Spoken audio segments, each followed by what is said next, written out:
13th chapter of St. Matthew's Gospel is the third of the great sermons by Christ. The Beatitudes given in chapter 5 and the Lord's Prayer in chapter 6. The Oxford Dictionary defines a parable as a narrative of imagined events used to typify moral or spiritual relations, such as the parables of Christ in the Gospels. That's where the definition comes from.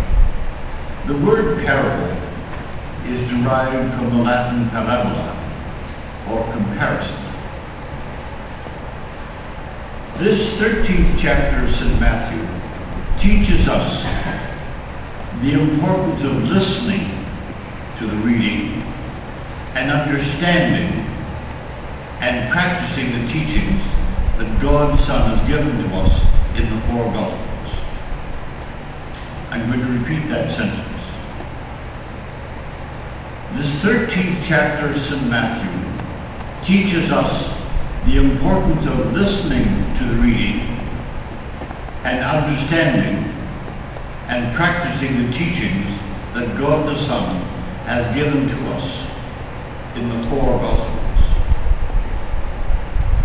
No one can understand beforehand the importance of a good deed or the effect and growth that will result from a kind, loving action. In my own ministry, about 40 years ago, the parents of a 16-year-old boy came to me in despair, caused by his rebellious behavior. He seemed to delight in disobeying us, they said. Can you help us? Well, happily at that time, I needed help to put in a garden in my new home. So I employed the young man to help me dig up the weeds and put in the flowers and build up a lawn. And so weekend after weekend, as we worked together, he told me all his problems. I listened to them as a friend and advised him what to do about them. Well, probably I gave him the same advice that his parents would have done, but he listened to me and not to his parents. I was just a friend, not an authority figure who ordered him. I was sympathetic and never judgmental to him. He was very proud of the work that we'd done to create this garden, and he brought his parents over to see what we had created. So that was a very positive right there. Well, then about 15 or 20 years later, this young man had become a respected lawyer.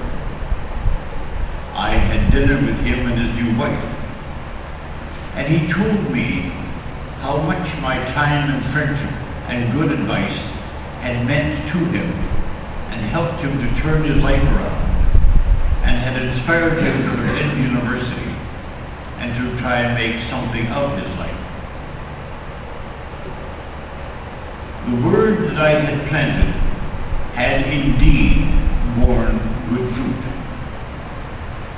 As a lawyer, my young friend spent much of his time in family counseling, helping others. I give this example from my own experience to show that each of us has the power and the ability, with God's help, to sow seed in good soil and to make our world a better place. Amen.